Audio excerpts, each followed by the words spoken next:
Vinyls, yeah. Smell. I have that like new paint smell, you know what I mean? You know what I'm saying? So unfortunately, PVC was amazing back in the day anyway, still, yes. That's right. So I think we all got high. When you got your house decorated, you'd be like, yeah, feels good, you know what I'm saying? Even though there were core drugs later on in life and got taken out, but not good for the lungs anyway. But we won't be suiting Dulux paint or Crown paint back in the day. But anyway, this is Roger and Affinity Xtra alongside my colleague Kevin Tomlin. You would know us from the amount of, man, we've done a lot of things on Black History, bro. When it comes to music, and this is about the journey, 5-hour journey of this. We've got one of your colleagues in the background, Charmin Elliott, who's going to come. Who's going to be coming in. Now, We've got 5. She's Dr. Charmin Oh, Elliott. sorry, forgive me, Charmin guys. Elliott. Listen, guys, we have to have manners and respect, you know. That's, you know what I mean. That's you one have of to our serious elders right here. Listen, man, he's got doctor. You know what? And that's one thing we used to do a lot in the back of the day. You have manners and respect to elders. You know what I'm saying? You're saying, and you have to call them by the title. You know. You know what I'm saying? You know. And apologies, Charmaine. She, you know what I mean. She won't get the stick out and say, you know what I mean. Anyway, so yeah. So we're allowed to talk like that here, guys. This is a safe place where we can talk about the stick. Mm-hmm. Oh yes. There won't be no child line support for the next 5 hours. How the Windrush generation helped shaping us through the stick and the belt. Oh yes. So need I say more? and you know what, we moaned about it, but now we fighting for it. Yeah. Absolutely crazy. But listen, but we want to really get into this anyway. Still, yeah. So I'm making sure things going on, guys, as we go on and evolve the show. You're gonna see us get settled down, get a flow of it. This is kind of nerve wracking, kind of doing such an important show, and hence why I have got Kevin and Charmaine, because you know if I did this by myself, I'll be a lot of second-hand knowledge, because myself, I'm 50 next year, so I remember a lot of stuff as a child, but I didn't. I wasn't around it, and I think my problem with my generation is that nobody told us the truth. They hid a lot of truth from us, and we didn't appreciate what we had and what was built for us. So we got very resentful for the ways that people treated us and not understand the context of why my dad will say to me, you cannot. My dad would say to me, we had 2 trees in front of our garden. You can't ride your bike outside them 2 things. If I can't see you, yeah, that means it ain't gonna work, yeah? Now, it took, bro, until the other year, somebody explained the context for this. Because my dad's is that guy. I love my dad, but he don't explain nothing. He just say what he, you know what I'm saying? He don't explain it. But there's somebody else to explain it to me. You know, end of the day, still, yeah, there's one rule for English people and one rule for black people. You know, end of the day, still, yeah, he cannot control anything outside of what he could see. Yeah. Now, my friends will be knocking the door, and I grew up in the white area, knocking my door, asking me to go play. No. Because if it goes down, you're outside of my sight. Outside, I can't see you. You know what I'm saying? And he can't control you. Once he's come out of sight, he can't look after you. You know what I mean? And their fear, but it wouldn't tell us the fear and what they face. You know, and I'll put this out here. And my parents loved the area, loved the neighbors. We did Sunday school in the area, the young white kids and whatever. But when we moved into the area, they did a petition against us, and this is in about 79. Did a petition to stop us moving in the area. You know what I mean? And that's the reality of something that's within my lifetime. You know, and this is what you had to face. You know what I'm saying? And then what we do, when we bury our parents, we just mash up the legacy by just fighting over the house, yeah, and then split the money and just throw the money away. And people would think, Jesus. Sorry guys, this has got an edge to this anyway, still, yeah. So we're gonna be really, if we're gonna really touch things today, we're gonna touch some serious aspects. We're gonna celebrate them, but also how we have disrespected them as well, their legacy as well, and sometimes. So we're gonna highlight some things, and people are gonna go in. What can I do now if I've already done that? There's plenty of things we can do. We can pass on the legacy. We can actually pass on the information, actually apologizing through our next generation of our actions. You know what I mean? And so guys, you got a bit of the edge here still today. So we're just gonna be on edgy anyway. So because I love my my grandma to bits, my nan to bits. My nan didn't grow up. My nan didn't, were Christian and Catholic. You know what I mean? Yeah. Okay. Catholic by way around the medallion. Yeah. But she had the Jim Reeves and Elvis Presley gospel album. Oh, yo. We hear people laugh as Sister Charmin go, amen. Well, Amen. the thing Amen. about that was my dad. That was my dad and my late uncle Enos Gordon, Bishop Enos Gordon. Yeah. That was the music that they listened to. I suppose because they're from, let's say, the church that they were ministers in and bishops was actually a sudden state established international church like Church of God of Prophecy and Church of God. So a lot of the music or the hymnal that they listened to was written and composed by those people from the southern states. So they listened to the Chop Wagon Gang and Jim Reeve and Elvis Presley, etc. But there were some of my my dad's contemporary who listened to Sam Cooke gospel albums and so forth. Now, So that was a different. No. Sorry, guys. We are not going into why Glorilla won a gospel award. Yes. So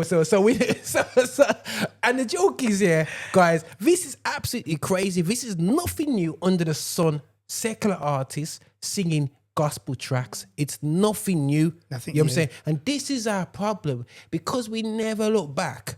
Never In look this back. world, we don't understand how to handle this situation. You know what I mean? Yes. So in that time of Jim Reeves, he birthed, but Andre Crouch come flying through in that period. You know what I'm saying? And he was dropping it and then Andre Crouch, anyway, we're going to get to Andre Crouch and all these superstars. But guys, me and Kevin can bounce off for a while. But what we're going to do now, guys, is play a video. Now, this video, I've got to get this right because if I don't get this right, I'm going to get beaten up by somebody in a group. Now, I'm part of, myself and Kevin, we're part of GMIA.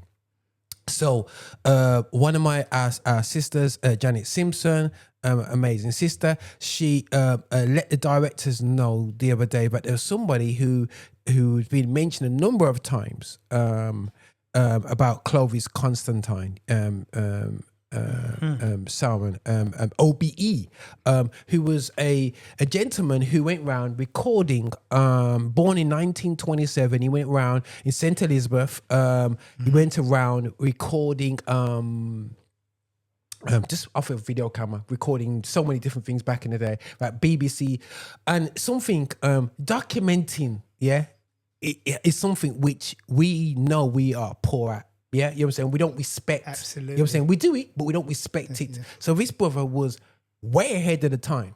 Absolutely way. So there's me doing my videos and recording my events thinking, you know what, I'm flying, man. I'm getting them on YouTube. But this guy was doing it back in the, ahead of the, going to Brixton Riots, going to Jamaica back in there. So we're going to play a show reel that he had up. I went straight into some research on him and a best show reel and it featured Sister Janet on there as well as a 7-year-old child, 8-year-old child. Oh, Janet is so sweet. So we're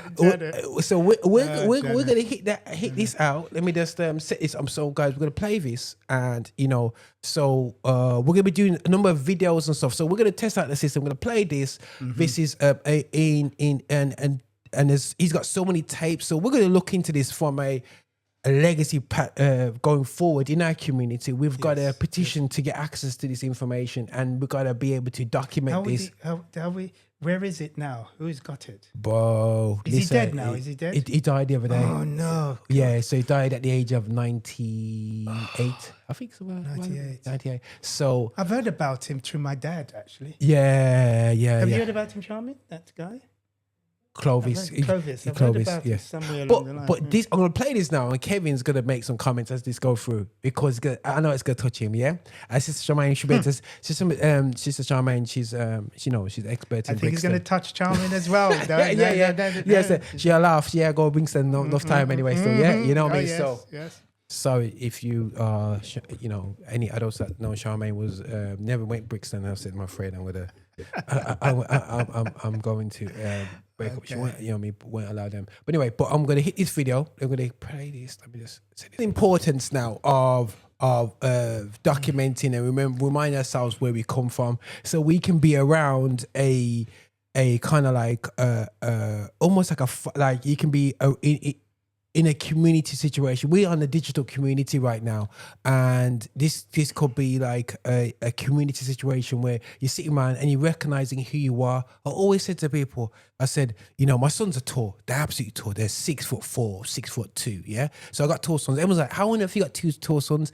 If you knew my great granddad, yeah, then you'll know, oh, that's why you got tall sons, yeah? And I decided not to marry somebody shorter than 5'4". You know what I'm saying?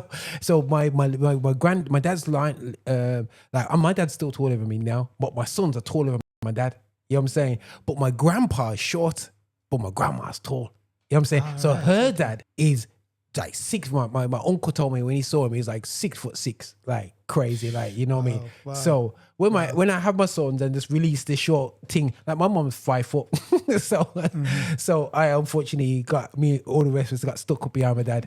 So but if I could just see my great granddad and hear him talk, but I got a picture of him. Wow. You know what I'm saying? And you're in Jamaica, so it's like special to me. You know what I'm saying? You know? And it's me. It makes me know who I am. Yeah. You know what I'm saying? And as Caribbean people, our names don't give away our past. We don't have a tribe. You know what I'm saying? Well, and that's the importance of it. That's the importance of knowing who you are. Once you know who you are, and we appreciate, as Christians in this space, we appreciate identity in Christ. But there's but you still, it's beautiful to know what tribe you're part of. Yes, we I think when I look back at my family, they were, especially the white side of the family, the Scotland, they were property owners, they were slave masters. That's a fact. The Gordons, the Tomlins, the vassals, and so on, all the different extractions of them. The Douglas was a Douglas clan in Scotland. Wow. Which they actually give territory and permission where the British come through to do things. You know, if you wasn't allowed to go into that particular area, you won't, because if the clan doesn't give you that, they... Yeah. So anyhow, it's a whole people just operate like, say, they own the land, you know. But anyway, we have to open it. But this is, again, guys, part of the thing. So we just go through the wedding. I thought I had to pause because I know it's caught. Sorry, I didn't realize this was affecting. This would directly affect. But I knew, seeing New Testament, I thought, yeah, I'm gonna get Kevin. You know what I'm saying? But I never knew I'd get Kevin like this. And I think some people I don't think they're watching the stream now. I think they would remember that event. I think, no doubt, you know. It's a great conversation, guys. Yes. And we want to even touch base with this, and we do want to, so it's amazing. But listen, let's keep it moving. Boy, this is kicking off, man. Right.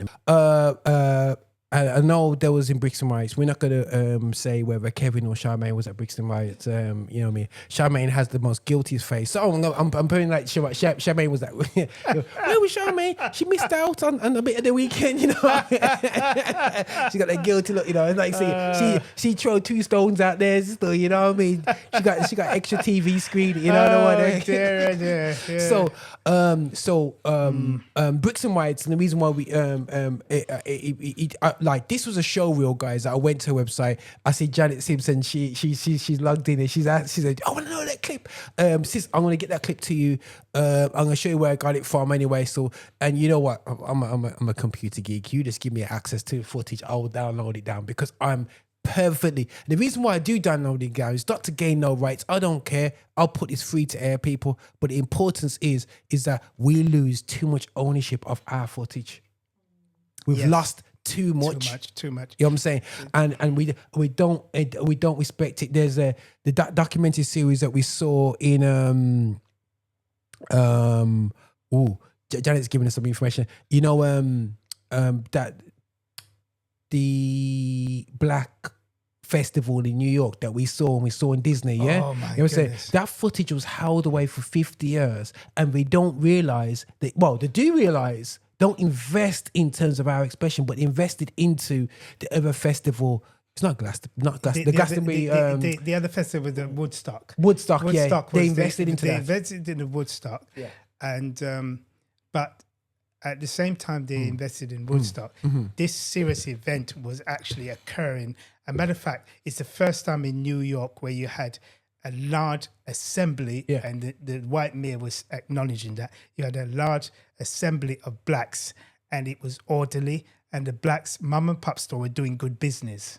So it was Wow. impacting the local economy. And then you have that was one of the last time you saw Mahalia Jackson live.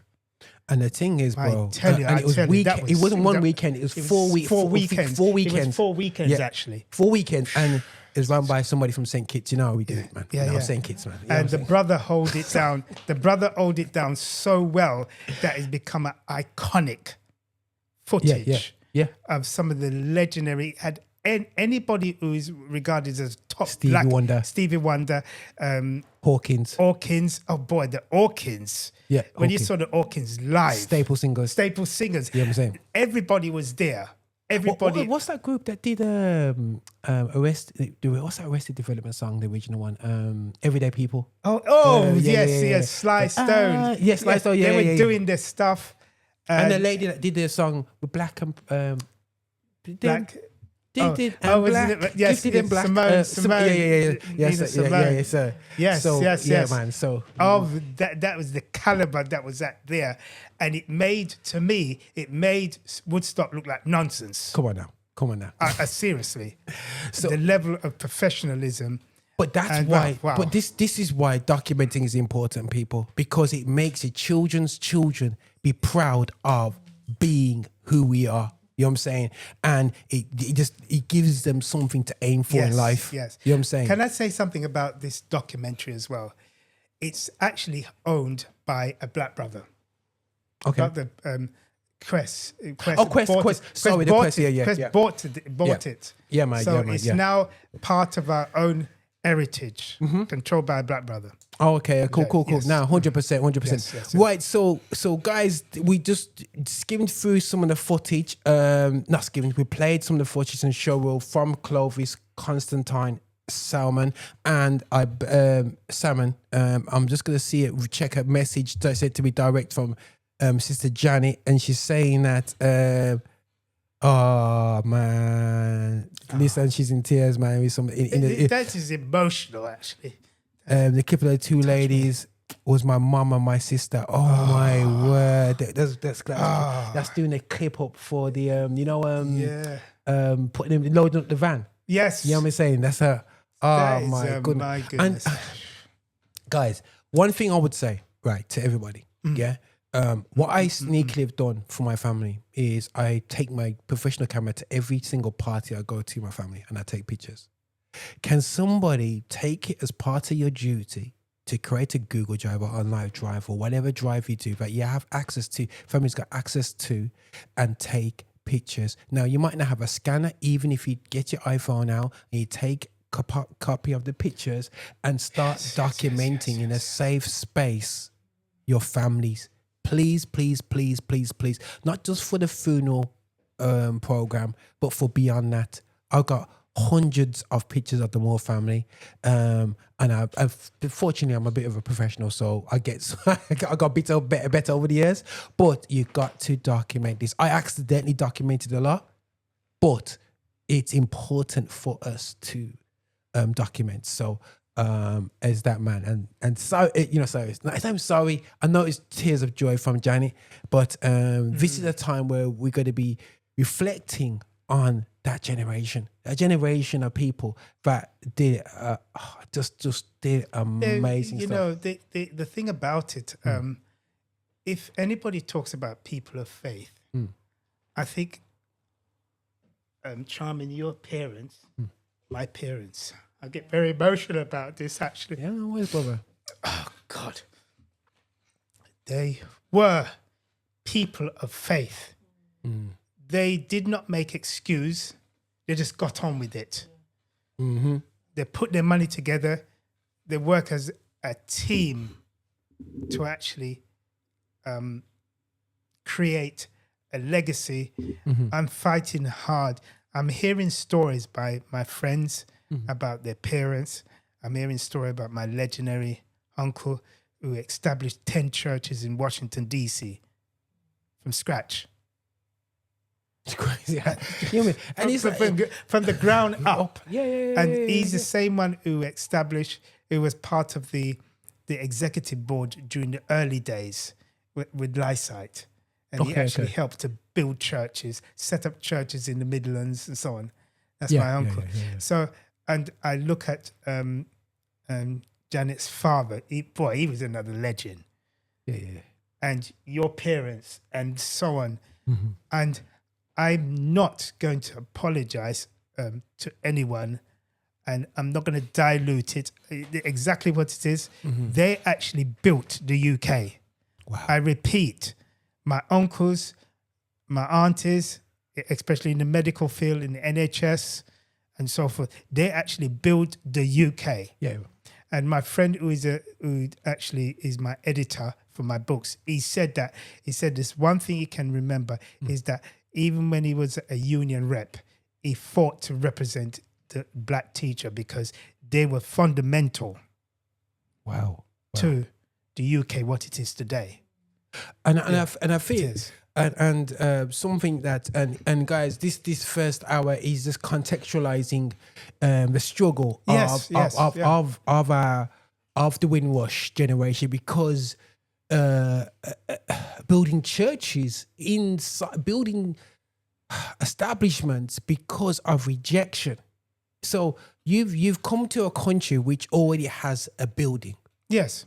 And then you get told that you're not allowed in this building and build your own building. You have to do your own building. But you never came over with the material, or you never came over prepared to build a building. Exactly. Because you was part of the establishment of that building in your own land. And you come over and then you have to build something from scratch. That's why I'm almost empathetic for some of the mistakes of our Windrush generation, because they never came here to build churches. They came here because they got called to this country to save the motherland after World War II, after it got decimated. Yes. That's what they were called for. And they actually got fooled into coming over here. My mother-in-law spoke about her uncle who came over here as a scientist in Jamaica. Yeah. And for the rest of his life, he came here and became a bus driver. Yeah, because, but vice versa.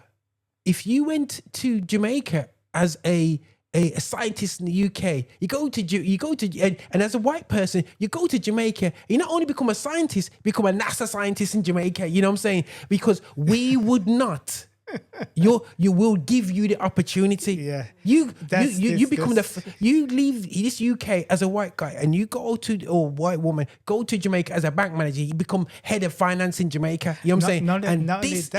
I'm not saying it's wrong for that way. It just shows you the confusion when you look back of how we got treated, because we treated people differently. Now, I don't want to go on a massive rant here, but I'm just thinking what people in and outside of a church space is thinking about where they're at. And what you have to realize as well is that we who still here don't realize how many went back. Yo, listen, it's for real. Now, without radiators, without gas fire, you know what I'm saying? How you warming that house? You know what I'm saying?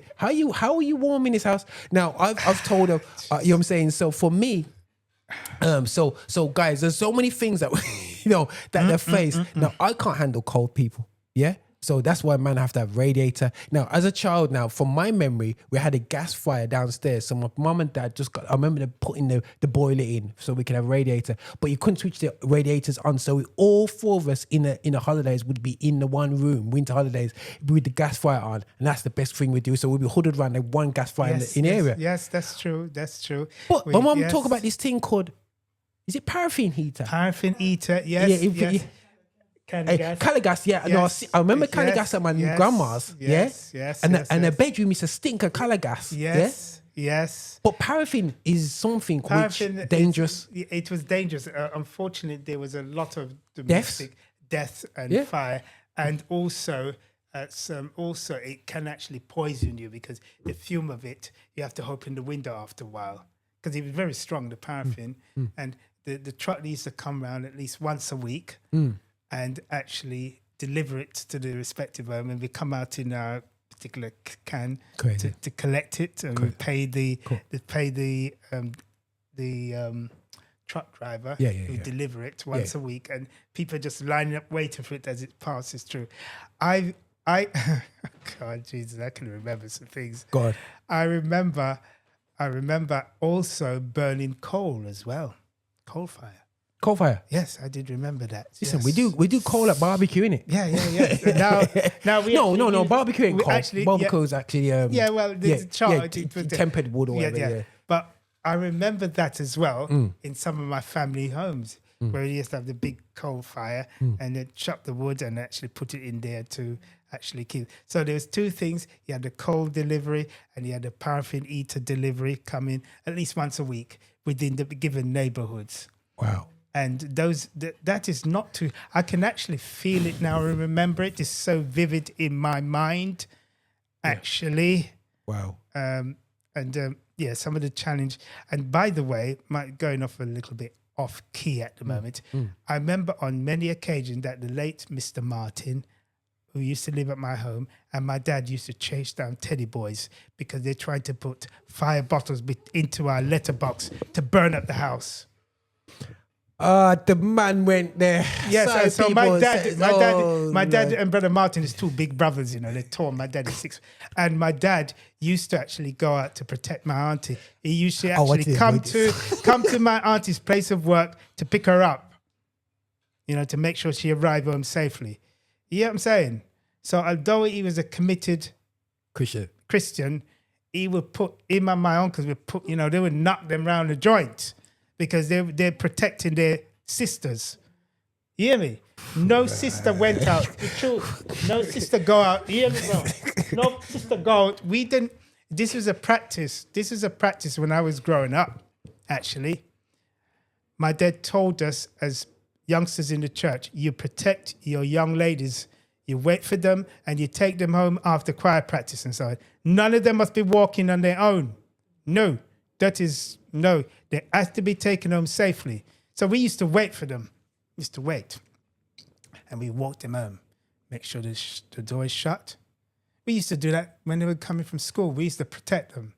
So I'm I'm from that school, so I understand protection. We used to fight for each other. But anyway, that's another... protection racket. That's another situation. But, No. But guys, this is something that, you have to realize that, what they're going through. So this is actually really, really, really cool because we're getting to understand what songs and what type of songs and how they sung it and why they were singing it. Singing it. So when in certain churches that were full of non-black people were singing, all things bright are beautiful. All things please give me a break. Yeah, we could not sing that song because we like all things bright and beautiful. All creatures great and small. Rat. Listen, they're going to church and they're singing, sister, we're just offering a song during testimony. We have a hanker. Come on. And they know what they're talking about. Especially the week that they had. And especially their nurse at the NHS. And the white patient is telling them, you can't touch me. I don't want to take care of me. One of my friends said, one of the black surgeons said, well, you die actually if we don't treat you tough. Yo, Kevin. Sorry, I didn't realize that Kevin's gonna loose out today. So Kevin's going with all the stories that I'm going. Kevin, don't say this.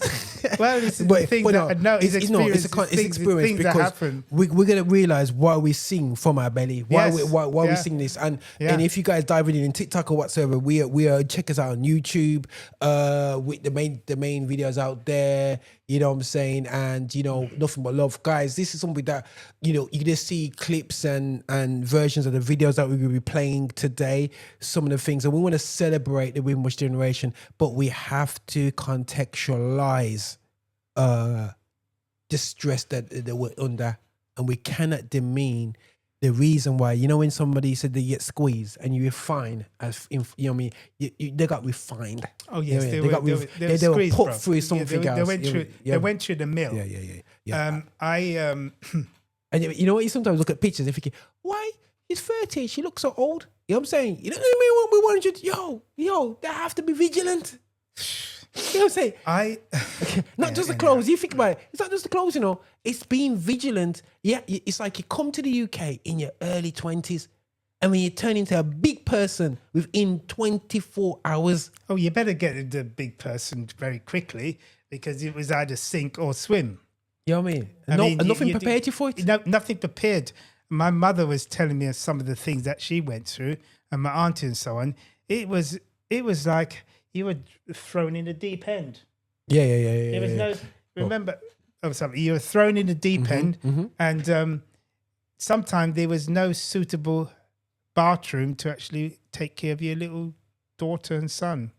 So you have to get basin and all kinds of different things. Basin, you know.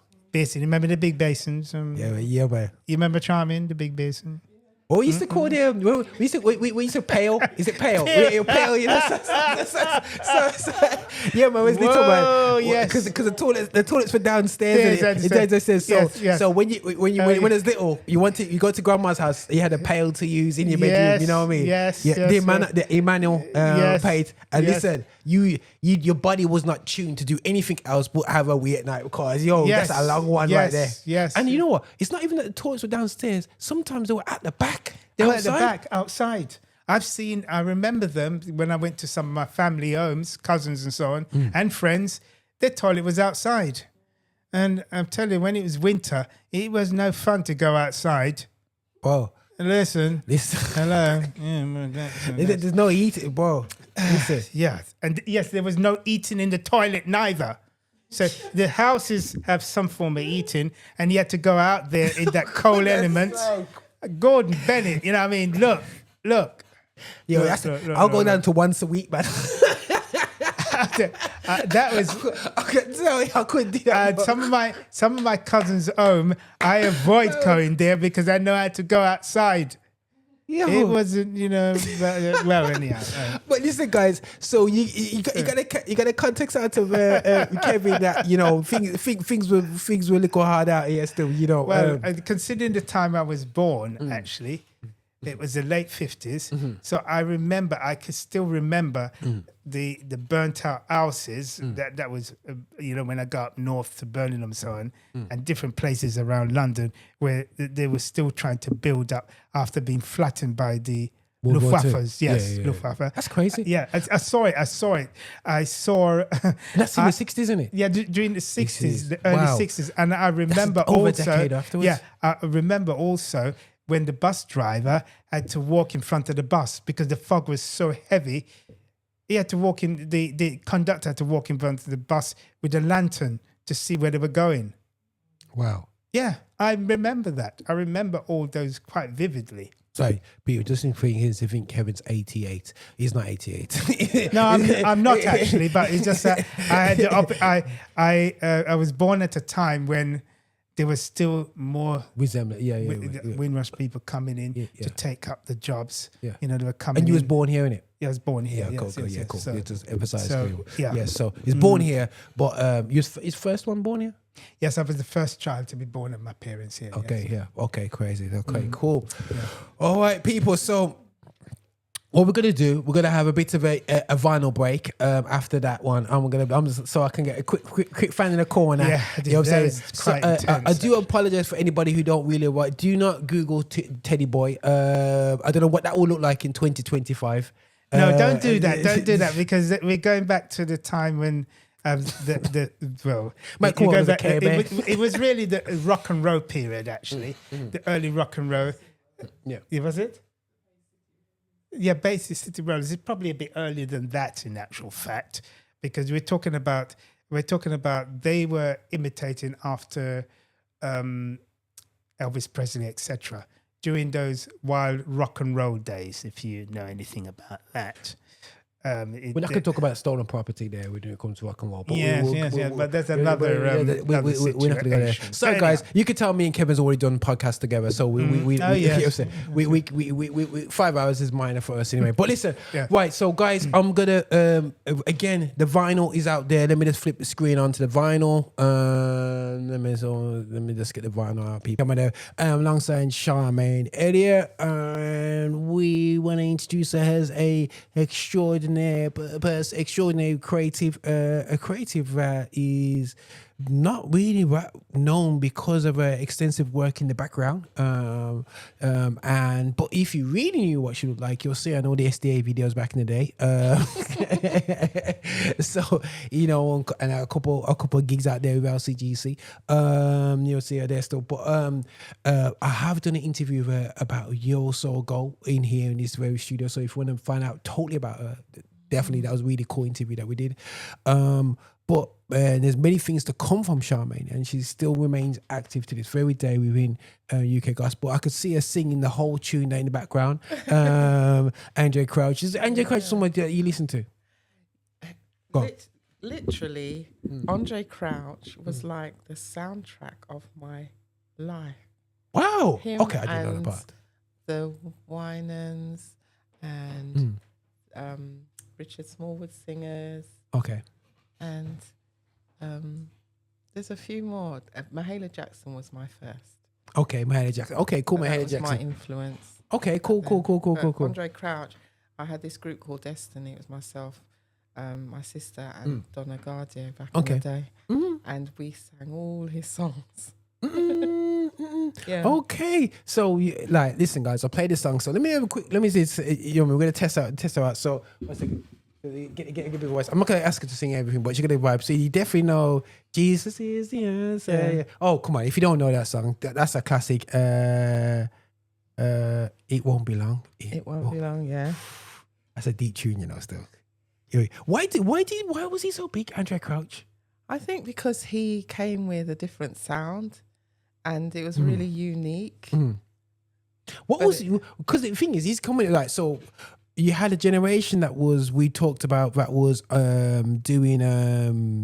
what do you call it, listening to Jim Reeves, and so on, But all of a sudden you gone from Jim Reeves, and you had Mahalia Jackson on the side, to this guy that had trust me, these guys had a two button open at the top with a medallion, and then I've seen some of his concerts, and there'll be literally load of not just black people but white people as well, all lifting up their hands going, connecting, whatever. What was it that made him almost not, and the people see him as a god? The only reason why I feel sorry for him being called a gospel artist, because it almost diminishes his impact. His impact was a great Christian music artist, one of the greatest, if not the greatest Christian music of all time. You can't even give me another artist that made an impact like him from the starting position, miles behind the counterparts that he was with. You know what I'm saying? So I don't know, but I could be corrected here, guys. Whatever. And Hawkins came out of his legacy. You know what I'm saying? But they were still amazing. Yeah. But still, Andrew Crouch was, He was like an original. He's the original to me whatsoever. But and his sounds gone. It crossed over because it was simple. And the thing is, his choruses were very catchy as well, so people could sing along to it. And that's kind of a good framework for songwriting. When you have simple choruses that people, you have the introduction line, into the song, so they kind of prep you for what you're going to sing later on. Okay. That kind of lead into the first verse, and then his songs were like that. So, the choruses were very catchy and simple to sing along to. So, regardless of whether you were black or white, it wasn't complicated. Sometimes you have songs that are very vocally acrobatic and all that. But Andre's songs weren't like that. So so would you say that at the time his music was seen as secular? Correct, if I'm wrong. It was very. He's seen it from our churches. It's very secular. Because not for our churches. I know from some church. I know my friend's church. They banned the young people to go to see him live in concert. Really, I didn't even know that. But okay, he was quite well accepted in ours. Okay, cool. And I think that he wasn't. I don't know whether. So when she says our church, just a bit of background. My background is from SDA, but his musicality was what made him so accepting for us, because we're all about composition, I think, in many respects. And I just looked at him as a musical genius in a way, and the way that his lyrics connected with your spirit, because even though it was simple, it was true. And it was very much his testimony, you know. I don't know why they felt that he was more poppy. I mean, he wasn't the typical gospel sound, I would say. And I didn't think he had that typical gospel sounding voice. Yeah, true. It was. Yeah, Andrew. Yeah, he was 100%. It was different.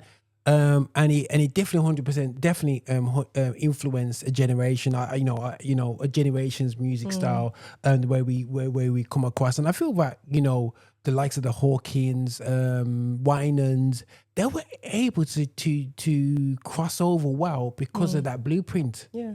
You know what I mean? Yeah, he kind of paved the way. Yeah. And as myself and Kevin, we've discussed about Andrew Crouch's bands and his ability to work with not just black people, but like the multicultural support system. So, we can say that, okay, we said about gospel music, black origin here on Affinity Xtra, but we can't hide the fact that basically some of the great creative pieces led by black artists were composed by a mixture of people, the orchestras, the different things. And it's not to say that we didn't have black people that in the orchestra world, because you had Tom Bell, was it?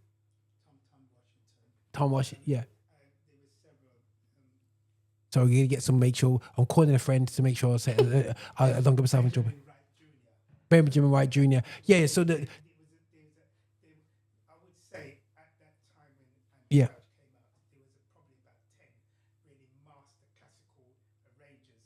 Okay, I just got to double check. Yeah, I had to call a friend, Kevin, just to make sure that I get this right. There was he's saying that there was literally 10 top black arrangers in the orchestra world, but still we were mixing with everybody. We didn't just stay to a monolithic.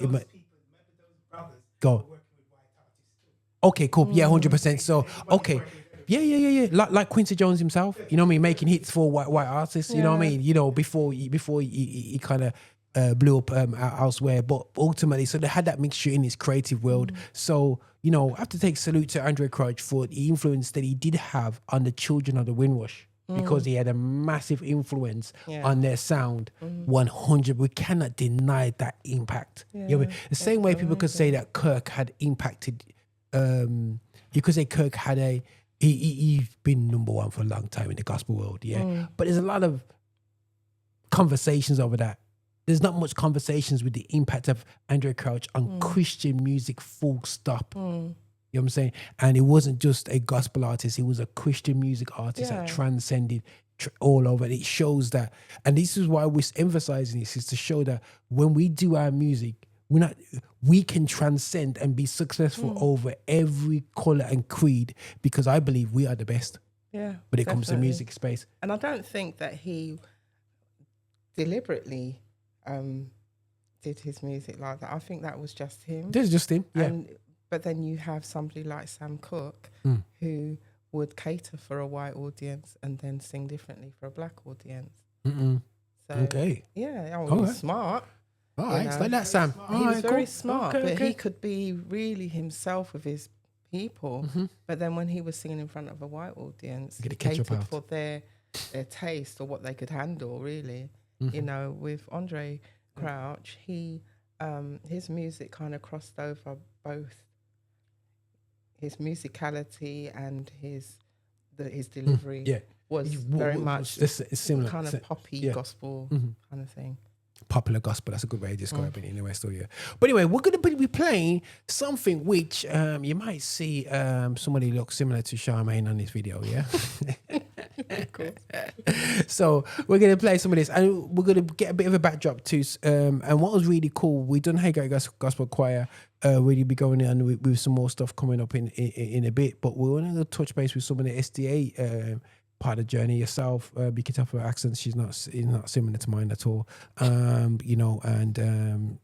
She's different from the push area of you know what I'm saying, of South London. No, she had to change her voice heavily there. She had to go, wow, I have to turn it, talk different, you know what I'm saying, Sometimes it comes out. It's sometimes, she's repressed the South London talk, she got into. I've made it talk. Oh, yes. So I get myself in trouble. But listen, we're going to play this track. You may see some people there. She might get told off by a few people like, why you put me out there on the stream? You'll say, but it's on YouTube, guys. So, tough luck anyway. Still, So let's have a look at this anyway. Still, let's flip to this. Okay. Sorry to that sister. Oh, no. That's the wrong freeze. When you're talking about, okay, what is our sound in terms of, right? You said the difference is, okay, when I heard High Gospel Choir and I'm seeing the young choir here now singing, I'm going, okay, where is this coming from? Yeah. It seems like it's coming from something different.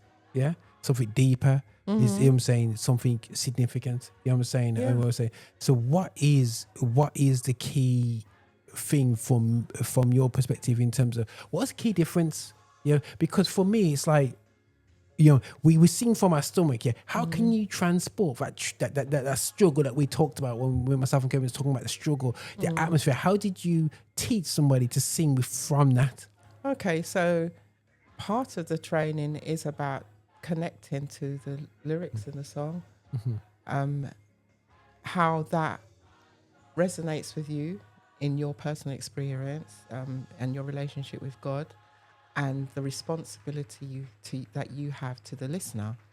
So if somebody, you could be the lifeline between somebody who's about to commit suicide and,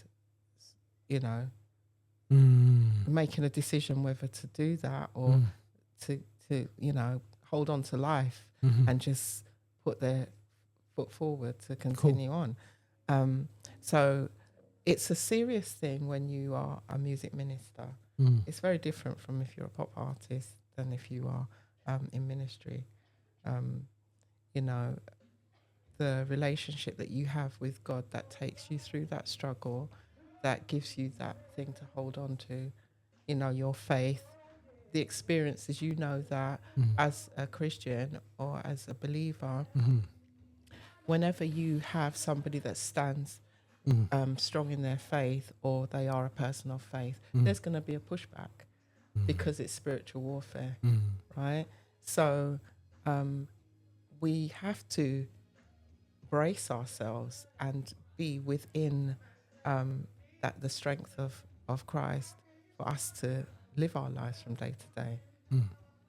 So you sound like somebody who would more sit down with people, talk to them, reason with them. Yeah, I do. You have to. And I think it's not just a case of just coming like, yo, this is what we do. This is what these notes. It's not a note. With any artist that I've worked with, I've always taken the approach of, this is the story that you're telling. Why do you feel like that? How am I supposed to believe you? I don't know you. With that communicating across, and now you're looking at your childhood now coming through. Yeah, how did your mom communicate with you how to come up sing? Was your mom a singer? Yeah. You know what I'm saying? So how did she teach you how to sing with that purpose? How did she get it across to you? Is this what you pass on to people, or your mom almost didn't say it, you saw it, and you go on? My mum wasn't that type of singer. My mum sang like an angel, but she wasn't one that was overly expressive. But I had my own experiences, and I was very much a loner and bullied. So Okay. I had my own experiences that where growing up in the church, obviously I knew about faith. I knew that my relationship with God was really important to me. Okay. I would like talk to God in my mind with Yeah. whatever I was Yeah. going through. Mhm. So when it came to music now, Mm. we were privileged enough in our family to be sent to piano lessons from a very young age. We all learned another instrument. I played the violin and recorder, and my brother played the trombone. What age was that? I went my piano lesson started from the age of 4. And then People about think that's torture, you 13, I know. was like grade 5 piano. By what age? 13. It's grade 5. Yeah. That's hard, you know. But then you had to do your practical, and then you had to do your theory. Yes, the when the practical. Thompsons, Yeah. You know, was it John Thompson, Royal College of Music? Oh yes, he used to send it stuff. to do Because I remember that. the grade books, you Yeah. had grade books and stuff. Yeah. That obviously, by the time I did it, the books are probably pretty Yeah, in the colour. kind of buff Yeah. and Yeah, navy blue kind of thing. Yeah. Yeah, but we learned from a very young age the importance of music, and going to the church that I went to, we had so many great musicians that were coming up in the church, and we all kind of went to the same piano teacher for some reason. I mean, Okay. she was local to the church, Okay, cool. and I think it just got passed around through our parents who's the best piano teacher to go to. So you had people like Ken Burton and his sister Vanessa, and we all had the same piano teacher. But obviously he's excelled. Yeah, Ken's done all. I'm Ken's gonna done all right in the world out here. You know what I mean? Yeah. So, you know what I'm saying? So And then singing wise, we had like the Paul Lees, Paul Johnson, the Scoffrey sisters, all them lot. Yeah. And we had our own groups from when we were young, you know. So the choir wasn't the first thing. The Croydon choir was something we all grew up with. And then going on, we were part of groups. I was a soloist, you know, as well. So and I was taught classically by my piano teacher, who she used to teach opera. Okay. And stuff, and she used to be on Opportunity Knocks and win it every week. That's the type of teacher I had. Yeah, so from the age of like 12, 13, she's like, no, I've got to teach you the fundamentals of singing and stuff, because she liked my voice. You know, she heard me sing at church, and she was like, no, I've got to do this. So I stopped doing piano and I went more into singing. I did it for a couple of years and then went my own way. Cool. Yeah. All right. So, Yeah, and it shows you what it wasn't just you just turned up and it just happened. You know what I mean? And I think there was ability of natural ability, but I feel like that I think sometimes we thought that, you know, you were blessed. Likes of Kim were blessed, but they did have to be trained and work hard to get it. I mean, that was the thing with our parents. Everything that my mum used to say, everything you put your hand to do it to the best of your ability. Yeah. And you learn man. the fundamentals. You get the background. You know, you study to show yourself approved. That's what they always used to say. And so education for us was a big thing. Mine lent more towards the creative side. But yeah, that's where I found my home in music. Cool. Even when I used to get in trouble sometimes, my mum would like say, go to your room, and I'd have this gramophone, like you're playing vinyls. So I had to make sure I got the needle right on, so it didn't scratch or anything. But then I would just close off into my room, and that was my safe place where I'd just put on Mahalia Jackson and just be singing all her songs, you know. But fast forward, you know, having to direct a choir. The thing that I always say to the singers is, whatever you sing, it's got to be your truth, right? And even if you're singing somebody else's song, something that you haven't written yourself, find in that song what resonates in your own life and sing it from your heart, because it's your truth. Yeah. So that's how they learn. And then with every song that I taught them, there was like a strategy that was applied to each song. So they learned it that way. You know, it was like almost like a template for that song. You're gonna get real phone calls after this. Like, welcome, Charmin, come teach. This is how to teach chorus. But no, that's fantastic, and it's something which, you know, we need to emphasize. This is what we're helping to do, pass down. And do you see them? I know what we're doing here, what we'll be doing in the near future. Do you see the importance of kind of documenting what we've been documenting? Because you was there at the Highgate Gospel Choir recording. Is it important that we record and document that sound that we heard as children for generations to come? Because I don't hear it anymore. No, this is the sad thing about it. You know, for the children that are coming up now, they don't have a lot of reference because we've kind of got a gap between our parents' generation, our generation, and them. Yeah, there is. Because life has become so busy and taxing with work and God knows what, that there's been less commitment shown to passing our tools down. And they're going to miss out if we don't do that, you know, and their children will miss out. So today we've got like this instant gratification kind of society. And, you know, even when it comes to putting music together, AI is taking over. But you've got this artificial sound. It's not really the real person.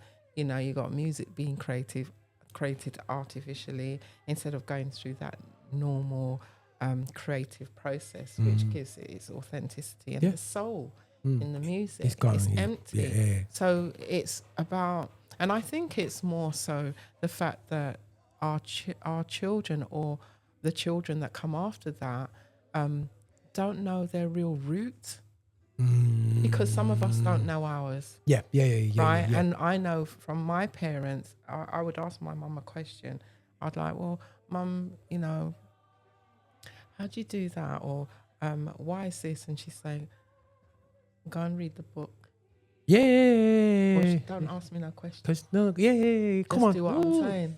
Don't ask me no questions. So we kind of try and figure it out for ourselves, and sometimes we will be right off the mark.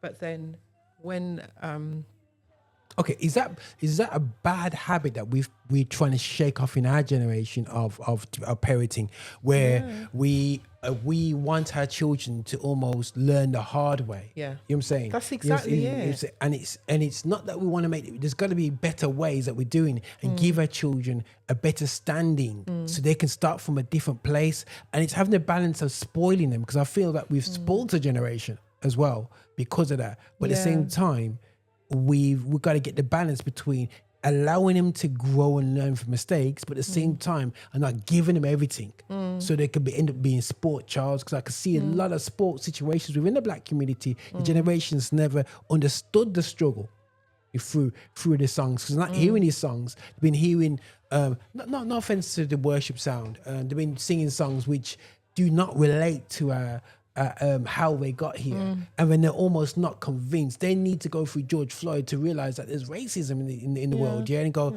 oh, it's not true, is it? You know what I mean? Not realizing that it's so disconnected. It's disconnected from then to now. Because I can remember when my dad came to this country. He was a colporteur, so he used to sell religious books and stuff, and he was like a lay preacher as well, and a master builder at the same time. And when he told me his experience of when he went to the New Gallery Church, and they didn't want them there because they were Black. Wow. So they went to Brixton. So he came over here as a religious guy, and you come into a place where you've been serving.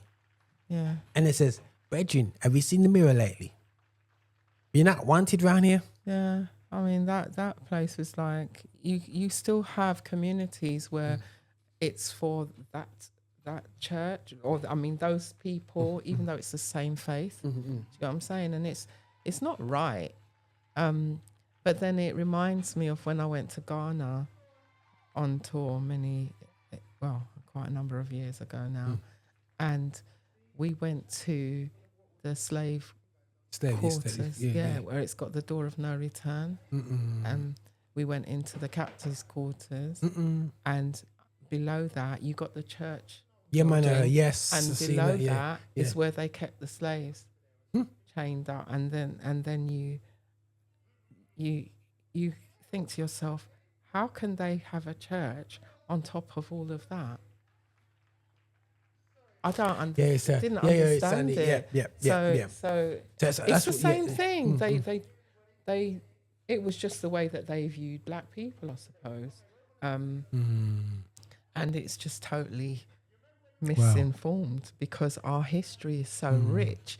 And I think that because of the lack of knowledge, like the Bible says, because people perish from lack of knowledge.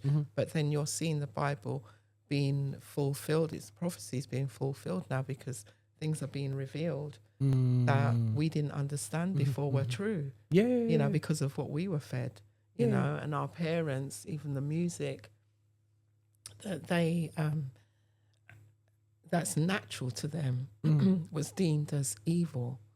So when they come here, they try and make it, you know, everything's got to be done a certain way where you're suppressed of who you really are, and your culture is kind of, you know, pushed back for you to embrace what's here. You know, and some communities would embrace that and go along with that just to keep things keep the peace, and some wouldn't. They would keep their identity, and you know. And I found that just within my own church, I found that more evident than some other communities. Which was sad because I always felt nervous.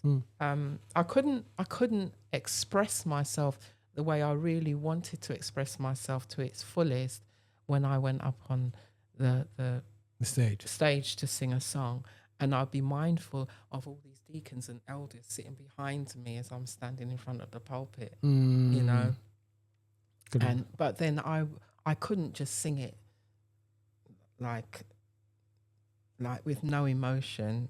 And you know, I'm looking back now and looking at some footage that I came across, and I was thinking to myself, gosh, the sound's coming out, but then there's not as much emotion as what you're actually feeling because you're trying to hold yourself back, you know. And for me, I don't think that it's very nice for any person who's wanting to sing God's praises to feel that way. We're treated, and it's oh Lord, what sometimes you know, environments with a lack of knowledge kind of did, you know what I mean, and had us back with. But what I'm going to do, I'm going to keep Charmin next to me, guys. We're going to go on to a bit of a different type of sound. So which is really important for me. So we touched Dave Copeland, who was from apostolic background, aka Jesus Only, people used to call that anyway. But you got Highgate Gospel Choir, which was New T, New Testament Church of God, which is a major church, you know.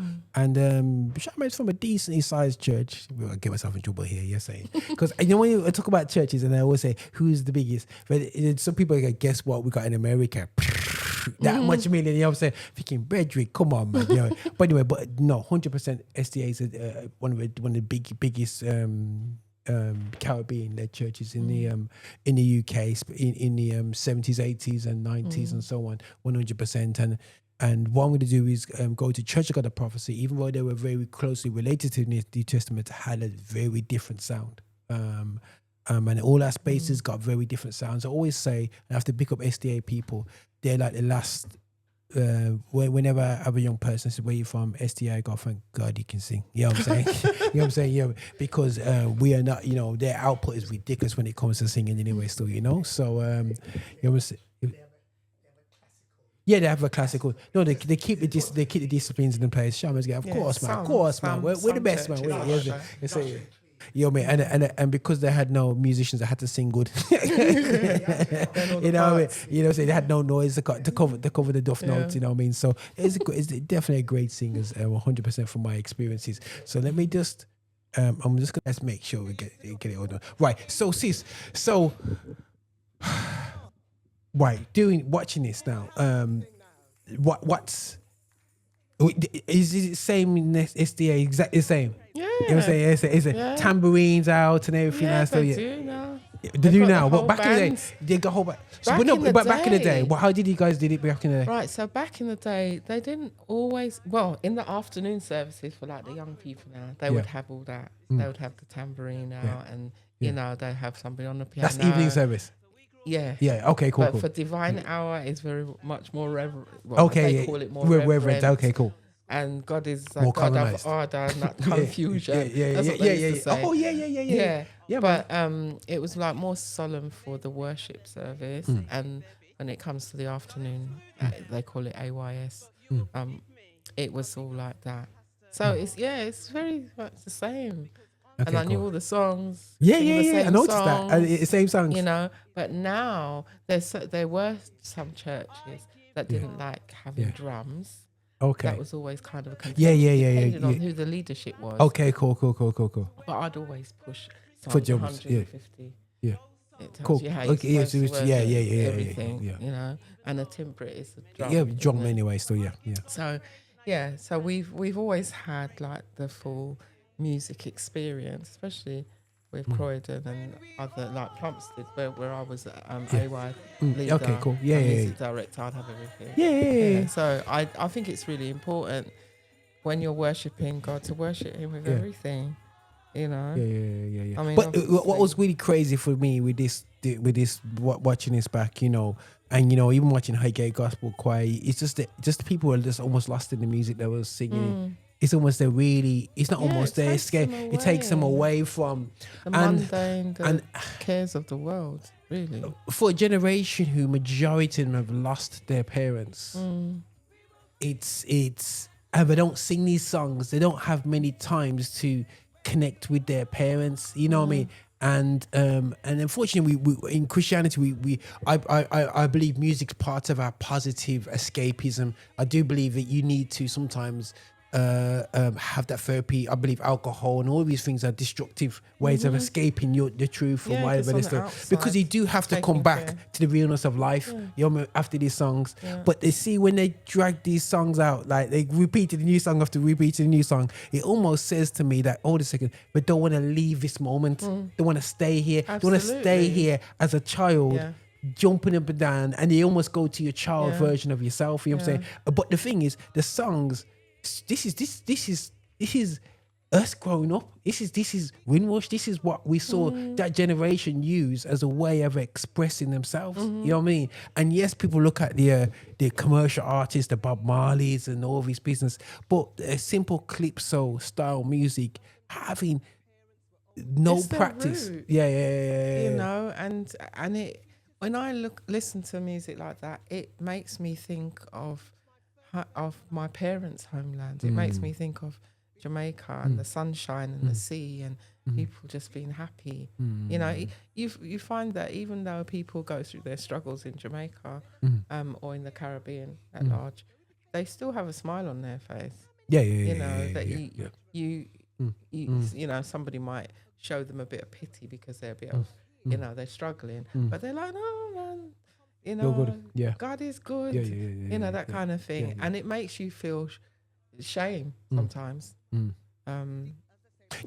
even be thinking that you need to feel sorry for somebody and they come back to you like, what you sorry for me for? I'm fine. You know, that kind of thing. Now and it's like things like even like we listen to songs like Fire. Again, it's something aggressive about. Sometimes we do these songs, you know. You know, say fire upon the enemy, man. I told you, what's that song's about? About war, you know. You give me a gun, and be like fire, poof, poof. And it's a gunshot. You say it was looking at consuming fire. They're looking at gunshot. Yo, poof, poof to the enemy, you know. But you know, those lyrics come from a place of confidence in God's power. to So they said fire upon the teddy boys. Yeah. Fire upon the teddy boys. Then like some semi-automatics, you know what I mean? Go and let my uncle them, my cousins them go and deal with the teddy boy. They were saying, deal with yeah, you. yeah, saying God will fire take upon care of your it, business. consume you. You know what I'm Yeah. saying? I weren't thinking that, Exactly. you know. So, and the thing is like, and I'm just looking at the people that we hear in this video. It's just like just loving it. And even the younger folk, like, when they hear this, they join in. You know, they like it.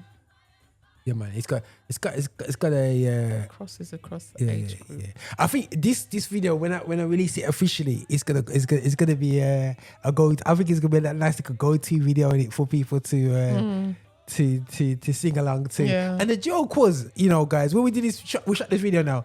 We turned all the cameras off and I couldn't stop singing. I kept on singing and singing. It was like, it was like, yo. And then come at some next version. The next version, it's the same chord for every song. Yeah. You hit a note where it works for every song. You turn it up And and you that's. just keep it going from one song to the other. But wait, Sister Monica, because she just came in the right note. Because it shows, you know, if you're song leader, you know what note's the right note. You know when it's the wrong time and you hit the, oh, this is too high, this is too low. Oh, change key, please. You know what I mean? She's done it before, He man. knows. And you know what was interesting about, you know, we keep talking about a generation that was built on the fact that basically they had to help out in church. You know what I mean? Had to preach at the age of 12. Like, come on, man. But you know, it goes back to that original video going back, and I might just play that video right at the end just to contextualize a lot of things that we're saying. Looking at the van, looking at these songs. If you play these songs now with that video on top, it connects to that video. It's like a soundtrack of that video. You know what I mean? Yes, we got the what do you call it? Divine Hour. What do you call it? Oh yeah. Divine Hour. Divine Yes, we got the service, Divine Hour. You always have the congregational hymn section. Yeah. But yo, evening service. Yeah. I don't That's know if when you everybody just breaks out. That's when Yeah. no Time for rules, you to man. relax into it. Yeah, man.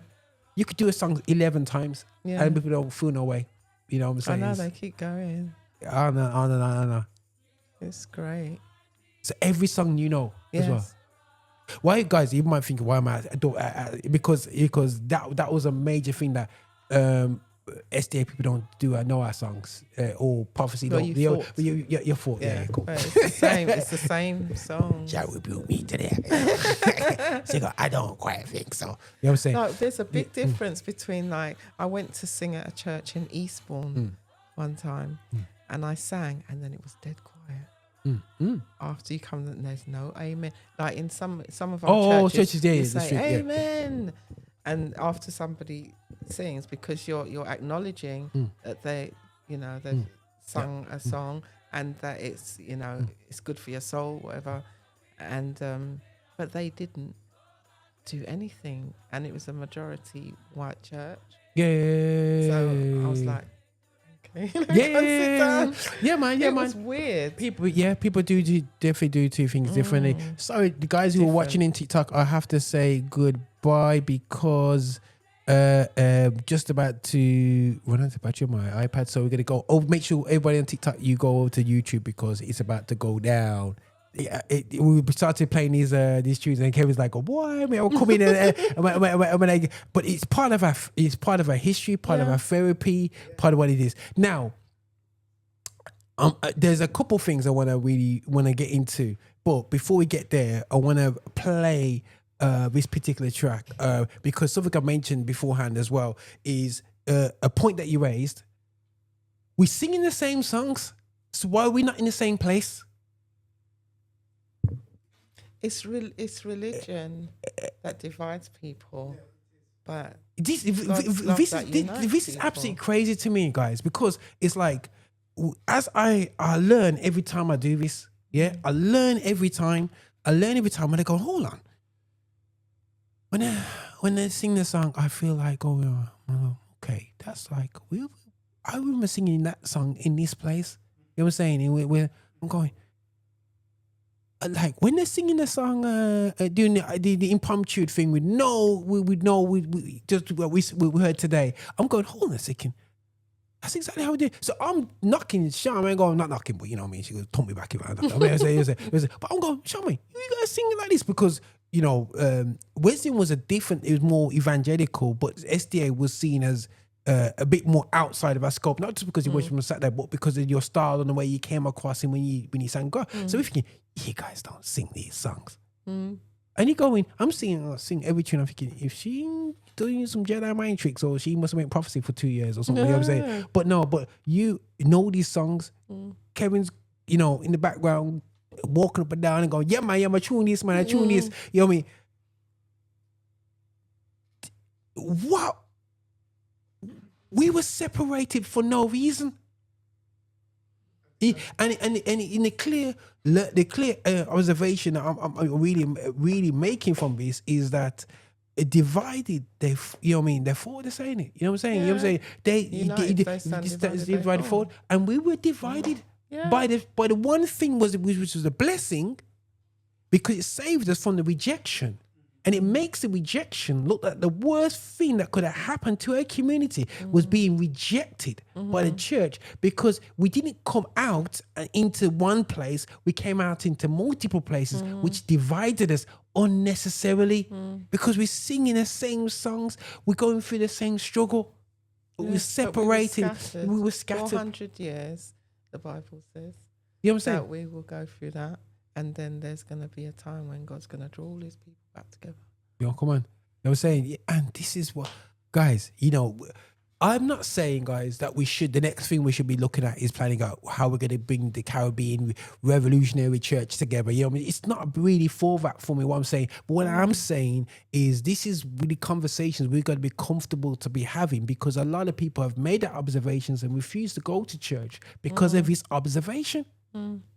You know what I'm saying? And we have to realize that the organization itself was counterproductive for our community. You know what I'm saying? So, you know what I mean? And the growth of our community. And we see the evidence of that today.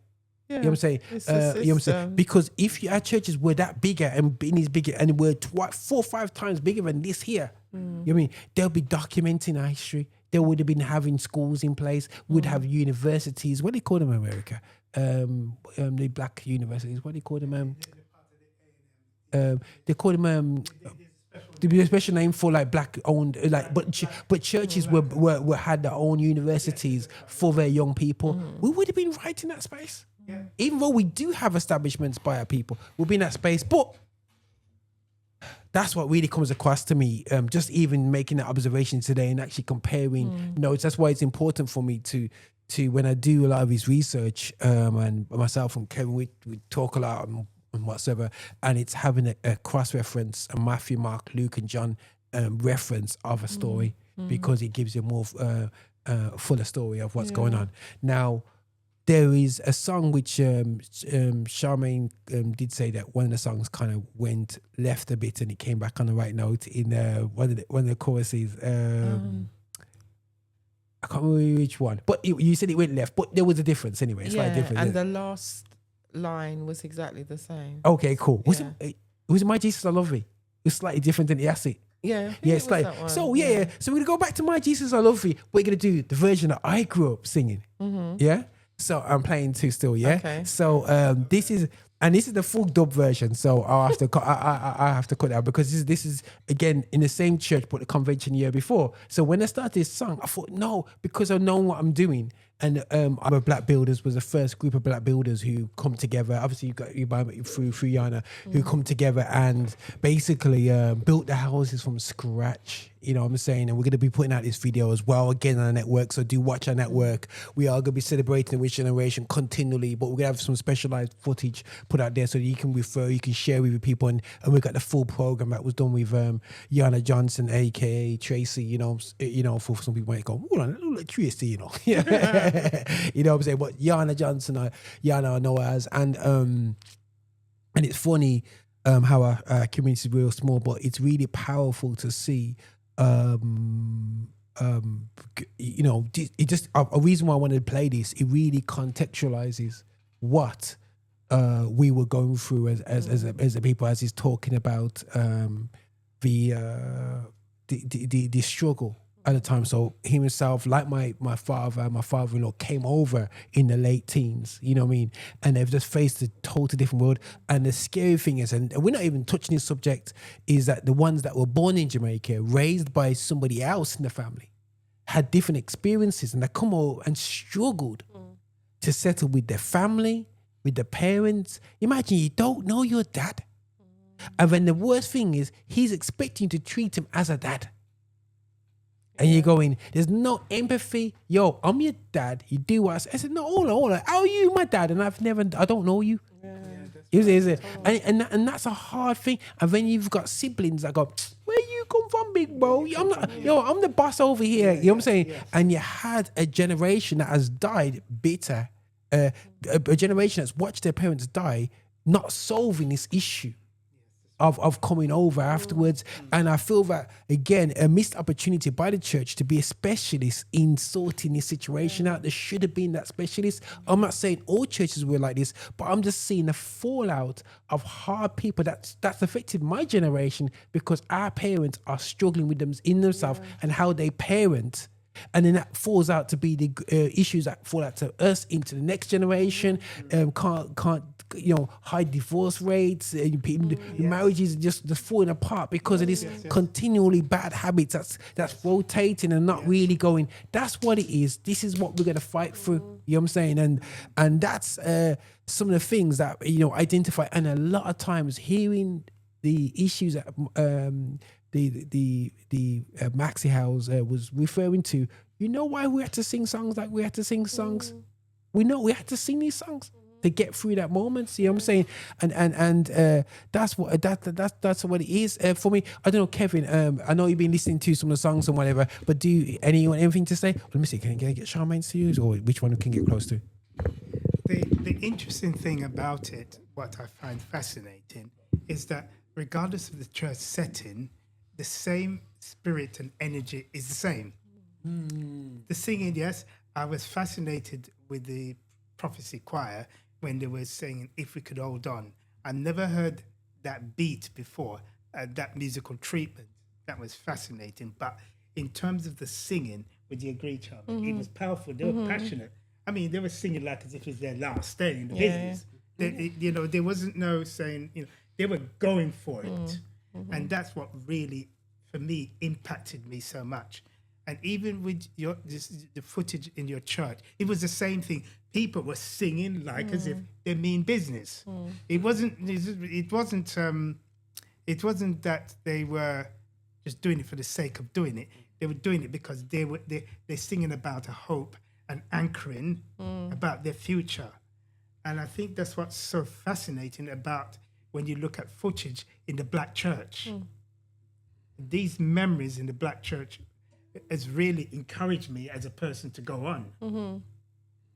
Yeah, well, that's what we had to hold on to. Listen, I can't. I'm sorry to say, ladies and gentlemen, I couldn't relate it in the white church. I mean, these, they sing, yes, but I can't hear the spirit of it. There's a spirit behind in a Black church, both in America or Africa or whatever, is deep.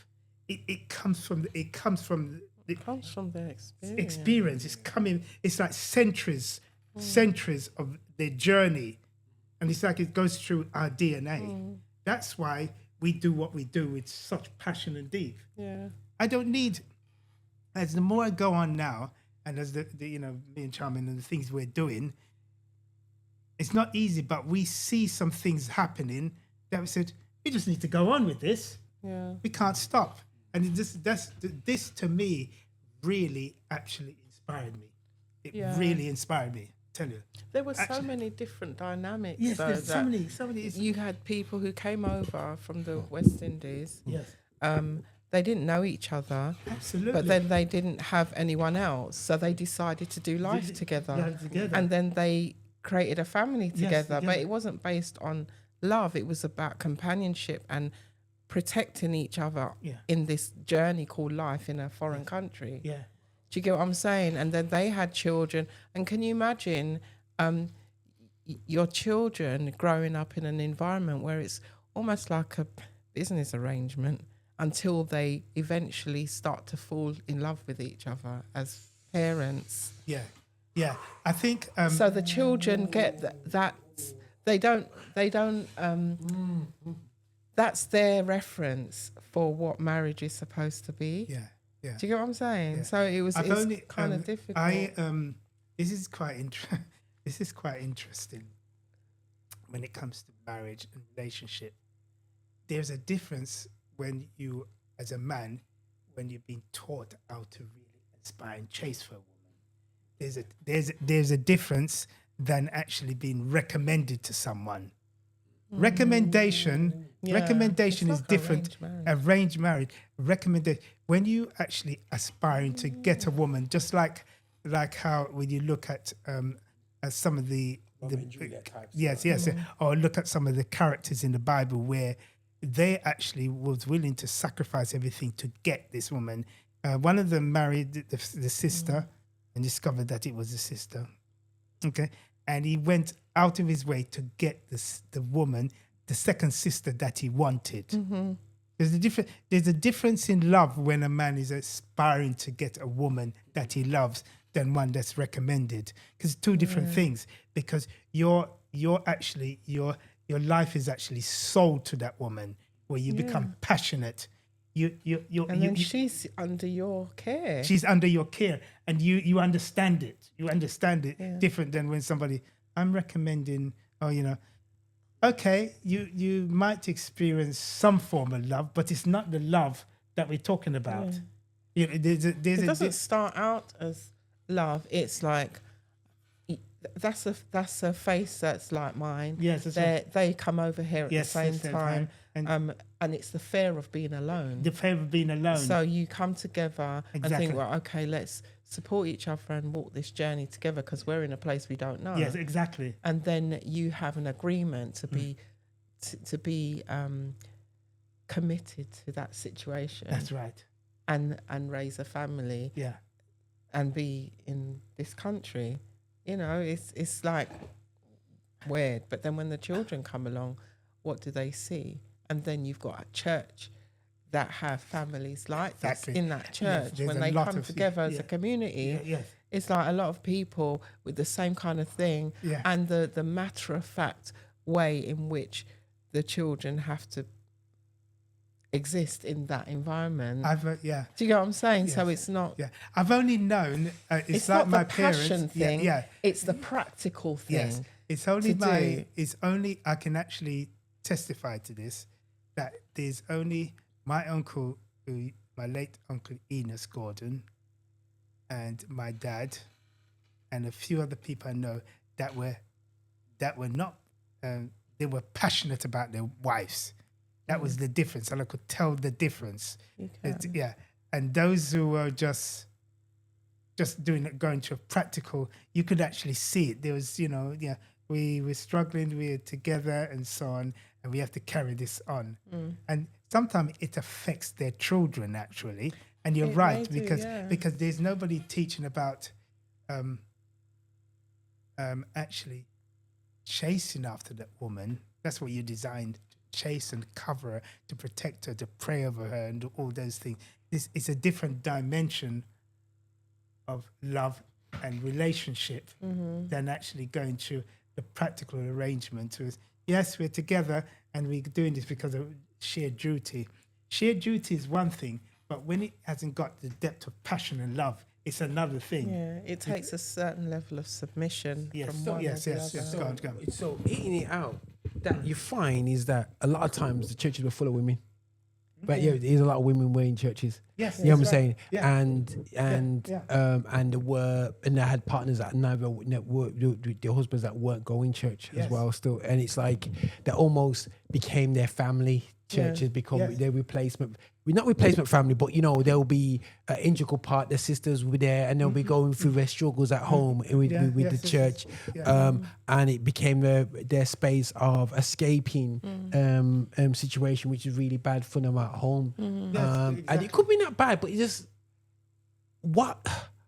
when you got a community which doesn't And don't get it twisted. This is not something that I would say that we the only people that struggle. And hopefully people don't watch this and think we're just saying it out there. We're only people that struggle.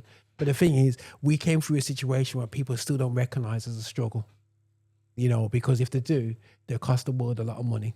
You know what I mean? Yeah, you know they what I'm don't saying? understand the dynamics. So every time we get spoken to, whether it's from the African unslaved to the Europeans, just when you see situations and they go, "Oh, give it up now." You know what I'm saying? I feel like they're saying sometimes I find that, you know, within the gospel community, it's like, okay, why is Roger on this gospel this gospel of black origin tip or this tip of empowering black people? Okay, give it up now. Things are better now. No, they're not. They don't. It's because they don't want to acknowledge it. Yeah. They don't want to be bothered to get to understand, and they don't want to empathise because the system's not set up that way. It's set up for us to fail.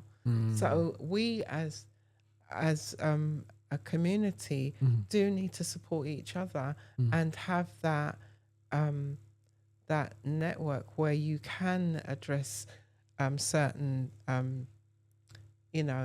different scenarios, because it has a knock-on effect on the children, their understanding of community, of family, and where there's a divide in the church, where there's a divide in the hope, there's going to be a divide in the church. And that's the Satan's plan, isn't it? So we, as a people, need to understand each other's dynamics.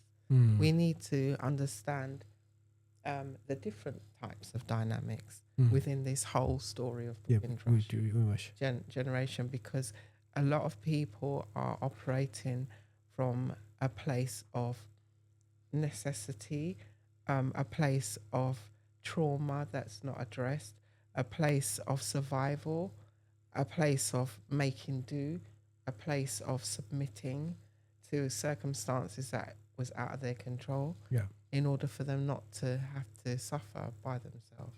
And then you had the other dynamic where because the men couldn't get work, the jobs that they needed in order to support their family situation, resorted to other things, and then you got women being abused, and sent out to they had the blues parties and all this stuff and pimping out and all that. And I'm not saying this to be horrible, it's a fact. We know this part of history, isn't it? And that's how they survived. And, black women still go through a lot to this day in terms of respect, appreciation, value, and in Africa it might be something completely different, where they're held in higher esteem depending on where you come from. Which tribe, Because some don't, But the importance of the black female is underrated in this country. She's always got to be fighting against something, and until we come together and appreciate each other, it will always be a problem. I am so when I talk to a lot of females. Sorry, bro. When I talk to a lot of female in the church, I'm actually sometimes horrified when they tell me something privately, what happened with them, with their husbands or the men that they actually encountered. And I'm saying to myself, obviously these men weren't really taught how to really take care and reverent, respect their wives, because my understanding of the scripture, you're supposed to be covering her physically, emotional intelligence, sexually, and through prayer. There are about 5 or 6 very key things you're supposed to be doing for her. But sometimes there's only 2 things that the man is doing, and this is not a very isolated thing. there's a lot of our black sisters that's gone through that for the decades. Yeah. And I think that what was and I think again, again, there's scenarios where we still haven't really got great support frameworks within our spaces when it comes to marriage, when it comes to mental health, when it comes to physical health. We've been here for 50 years and not having support frameworks in place. We should have the biggest music school in the world. You know what I'm saying? You know what I mean? And we don't even have one of them. And that shows you the -10 of our, not only of our situation, of our mindset is why we are where we are. What do we do from here? What we have to do first and foremost is to understand how we got here. And this is the only way for me UK gospel can go forward, is to understand, because that's where it really started. There were groups that came to this country. These books have talked about gospel groups coming to this country as invited guests, but not a community. You know what I'm saying? The first community that came here, I wouldn't say invited, conned, into coming here was the West Indian community in the 50s, going into the 60s, and that brought over the gospel music of black origin. That's when the black origin came forward, not as a performance, but as a culture. You know what I'm saying? And for me, it's time now that we document and lift up that area. And I know the likes of myself and Kevin, we be doing talks about this for a while. Me see myself do ReCounted. Charmaine, Kevin going to be working on projects, really helping to document right now what's happened with people that trailblaze and so on, and celebrate that.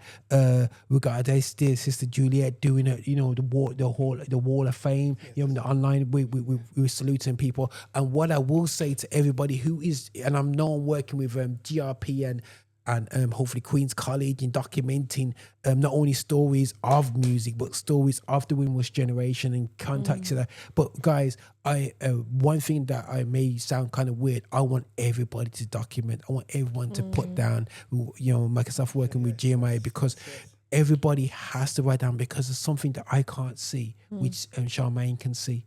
It's something that I can see that Charmaine can't see. You know what I mean? They didn't know about Old Band and Salvation. You know what I mean? This is one thing. This is one thing that fascinates me, and I love Janet. Really, I really love Janet, because Janet she said something. Yeah, she said something to me that really touched me, because I didn't realize that we were so close. Because I used to go around to the Boots and so on, all those people where she used to visit, and sometimes I wonder. I said to Janet sometimes, Janet, you sure that we never used to meet each other when we were young? Because it's like as if we go into the same place. I know her, I know Maureen, I know this and that. Sometimes I'm not surprised if I didn't pass Charmin on the road, because we're all in the same sort of, because Charmin said, I know this person. I said, I know that person. I said, I wonder who else you know that I know. Well, what about the fact that we're actually, your cousin's married to...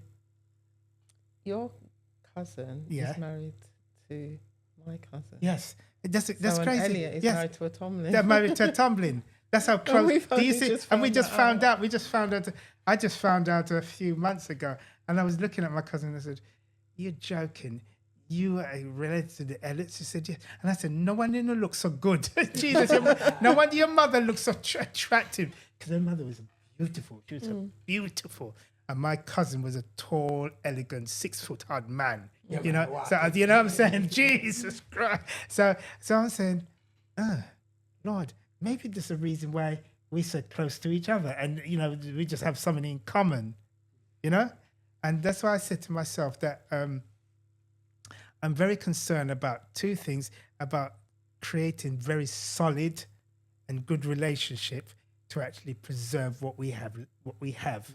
Because it's so rich. I was telling my daughter about something about my life, and she said, "Dad, I don't really know about your culture and experience." I said, "God, you have to sit down, because if I start telling you, your mouth would be wide open." The journey, the journey. And because we as people have a tendency of keeping things to ourselves. It's a very prideful culture. Yes, because it is of actually. It has. sometimes the shame Yeah. of past or experiences that they don't want to share with their children, so their children don't think less of them or think that them weak, or even make their children feel like they're being given an excuse to not try. Yes, that's right. To Yes, that's it. Yeah, yeah. But listen, we have to close it. Listen, man, guys, we're getting into some deep stuff. But these are the things now. What I want to do, guys, now, apologize. We're going to deep place. I'm like, come on, let's tear it up. But these are all the conversations that we want to trigger. And it triggers healthy conversation, and it's a conversation that we're not going to leave for another decade, because God doesn't know if we'll be here for another decade. So this is where we want to deal and want to talk and deal with it right now as we do it. So something that I want to close on this subject. My friend of mine, I asked her if she could say, because when you hear your grandparents and hear about this grip, that the people used to wear. So I just want to show people what a grip look like. So somebody, Annette B, her dad took a video of her where we are. Yeah. But what I am going to do, guys, on this closing note, you know what I'm saying? To be honest, I'm gonna play this video, and I might just flip into that. The one at the prophecy. When they did the improvise. I'm gonna finish on that, because I think that's real cool to finish on that. But one thing I want to do is definitely play this video once again done by Clovis Constantine Salmon. He's a videographer who just died the other day, OBE. He worked very closely with Janet, who that I work with Jeremiah and Kevin that works with Jeremiah Weiss. Lovely lady, amazing singer. One of these people that just again, like a Charmin, you just get understated for what you've done in UK gospel, and you know what I mean, and you just do what you do. You know what I mean. You're not looking to elevate yourself. But Janet, she did message me when she was watching it. She's on my case now. She wants to know, where did I get that footage from? Because she's seen herself, she's seen her mom, and she's burst out in tears. And you know what I'm saying? It's emotional. Yeah. Because I remember, I keep on remembering those important events, and it was bringing me to tears when I saw Janet. I said, God, that was what life was in those days. Yeah. When we're getting ourselves together, we're going on those transit vans, trips, and convention. And I said, that just... Yeah, man. And, it's something that we keep 100. So I'm going to play that track, and then what we're going to do... Sorry, we're going to play that video, because I think that really emphasizes the Windrush generation. And shout out, I'm going to put links to that. I'm not claiming that footage at all, but I know I've had to play that footage just to really contextualize. God knows why I bumped into it 2 days ago. You know what I mean? And I just did because I did a little research. I've only had the footage out there for a show reel to download. So this is the show reel of all his footage. He's got to be, you know what I'm saying? So you can imagine what footage he has. So we're gonna look into that, and encourage everybody to document. Do hit us up here at GL360. We are looking at documenting also with GMIA. Do contact us as well. So both, you can just hit me up, people. Just hit me up, because there's a number of projects, West Midlands wise and nationally, that I'm involved with. And if you're saying, Roger, you sound like you're doing too much, no, I feel that there's no better time than now. You've got a healthy body. But also what I do find, and with myself, it's very easy for us in a community just to recluse and take care of your own project. If I specialize, I can bring something to the table working with GMIA, I will do that. That's my gifting. And also, I know that Charmaine and Kevin, you'll see a lot more over the next month or two when it comes to the International Gospel Summit, which I'll be working with and working towards promoting and doing all the things for have a true lasting legacy, because now it's time, not for the artists to direct the industry, but for the industry to be created by industry people. You know what I'm saying? And part of that is to document and lock in where we're coming from. Yeah. And that's going to be the way forward. So let's have a look at this video. And again, and we're going to go back to the impromptu vibes. You know what I'm saying? And we get closer. But guys, thank you again for coming up here, man. You know what I'm saying? I have to say thanks, man. It's just been blessed, man. It's a real pleasure. And it's just fuel us more to actually continue what we're doing. Because we realize, we realize that it's significant for our children. we have to do it. We have to honor our forefathers and what they did.